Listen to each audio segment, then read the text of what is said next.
is how you do a transition. That is how you do a transition with two different tales. That is how you meld them together so cleanly. Tales of Zestiria and then Tales of Beseria in a story that the Emperor of Rowlands was talking to Sore about.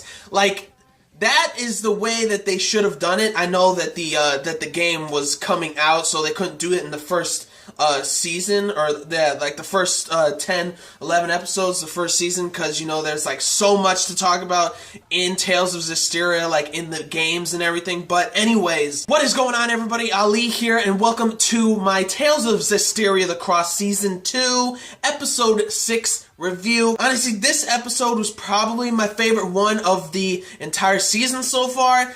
I like, even though there wasn't like a crazy fight or anything, it's just like from Rose becoming another squire, one of Sore's squires, to like the story of Beseria, where it just mixed in so cleanly with Tales of Zestiria, what was going on now. Like, it was just awesome. Beginning, Sore and all them are going to Rowlands to talk to the Emperor. The Emperor of Rowlands wanted to sit and talk with Sore. He's talking to Sore. He talks to him, says something about malevolence, and Sore's like, how do you know about malevolence? And it turns out that the imperial family of Rowlands passed down like generations to generations about this story from a storyteller. And he asked Sore if he knows do you know about the storyteller? And he says Maven. And Maven is the girl that kind of looks like a witch or whatever, because they show a nice little art, like a nice little scene, or not a scene, just like a nice little frame of Maven, who is the girl from Tales of Beseria from those two transition episodes of last season, and also from the game, the girl that kind of looks like a witch or whatever. And he's talking to them. Doran, I believe that's the Emperor's name, Doran, he talks to Sore about what she did to his, the Imperial family. She talked to his ancestors about, what transpired, the secret of the world and everything. And so she was basically banished or something, like treason. That was awesome. It happened thousands and thousands of years ago, and it turns out we learned more about the story about there was a certain person, a leader or something, that wanted to completely eradicate the malevolence of the entire world. This is a story that the imperial family have been passing down for generations upon generations and stuff. So yeah, again, there was like a leader who wanted to eradicate the malevolence of this world by taking away emotions from humans. And that is true, because without love there won't be any hate, and without happiness there won't be any sadness and stuff like that, and depression and things like that. If you erase all emotions, malevolence won't be able to grow at all. And that's what this guy did. There was a special rite that happened, and malevolence completely just vanished from the world. Except for one person. Who is that person?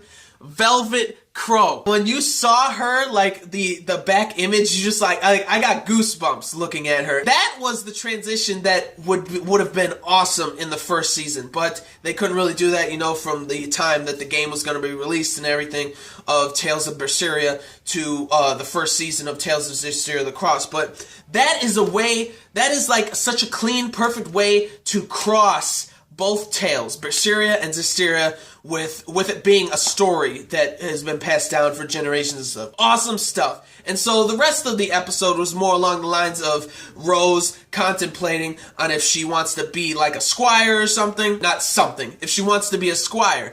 And Lila, and actually first off, somewhere, along the beginning, Rose is contemplating, I want to help, I want to see this malevolence and actually help with that stuff. And Dezel told her there's only one way. She wants to contemplate on wanting to be a squire, and they're in the cart, and Lila tells her that a pro that you're gonna do is being helping the shepherd destroy the malevolence in this world and stuff. And then a con that she said was that it's also something that could actually hurt you being part of the shepherd and helping him out, is that if he dies, you die as well. And I'm like, I don't know. I don't remember if we actually learned that in the first season or not, because for some reason I don't remember Lila talking to ALISHAAA about that, because she says to Sore that I told ALISHAAA about this and she still wanted to be your squire. And Sore's like, oh my gosh, if if I knew that, I wouldn't have asked Alicia to be my squire and everything. So yeah, we got to learn about the pros and cons of being a squire. And then they start heading to Bendrago. They head to the city of Bendrago. They go to the church. Sore can completely feel this heavy-ass malevolence, like he's gonna like throw up or something. And Rose can actually sense it. She feels the creepiness in the city and everything, so she can actually sense it a little bit. Lila's saying, you gotta make her one of your squires. And he said, like, now that I know the consequences, I can't do that. I can't ask her that. I can only do it if she really just really wants to without me asking her. Lila's like, that's fine, and she smiles. She knows how Sore is, that he can't put people in jeopardy like that, which I really liked. So they get in, they're about to go into the church, and then the Pope of the church is like, hey, you guys can't go in. But then the Emperor is there with him, so he is allowed to do what he wants, and the Emperor's saying, like, it's in order. Sore goes in there. There's a dead dragon in that church. Like, I thought it was just like the malevolence of the dragon still there, but the actual body's there, because you see Rose, she can't see the malevolence and everything. She's standing there with Sore by herself. You can see like the actual body. The malevolence in that dragon is so strong that even when it's completely dead, the malevolence is still around it, circulating around it. So Lila's like, this is the time to make her a squire, and then Rose is like, I'm ready, I know what the consequences are, let's do it, let's help this world, I need to help this world for the weak. And then she becomes his squire and everything. Oh, what is her name? It's like Milikai or Milkus or something like that.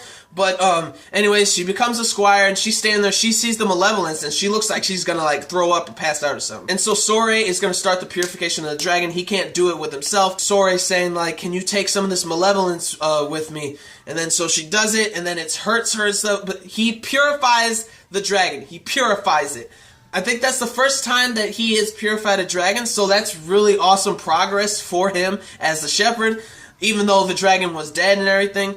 And but yeah, Rose faints. Everybody's like freaking out. Oh my gosh, she's dead. And she's like, don't kill me off like that, all right? So, which I thought was kind of funny. So then while they were sitting there, Alicia actually sends her voice to Sore, and all of them can actually hear her, not just Sore, which I thought was a little weird, but she can send signals and messages to Sore, and Sore can hear it. And she's saying that Highland is in trouble, Ladylake is in trouble, you have to come here quick. And then so now they're headed to Ladylake, and that's how the episode ends. Again, this was my favorite episode of the entire season so far.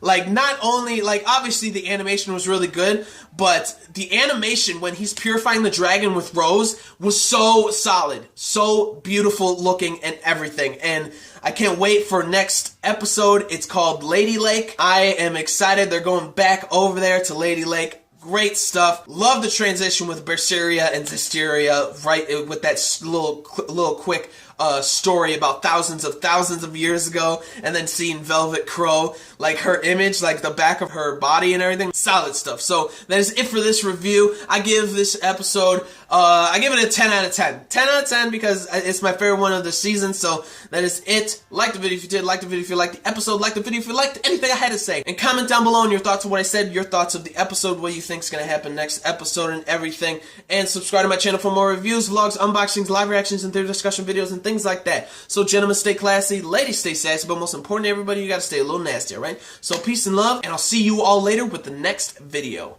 Peace out.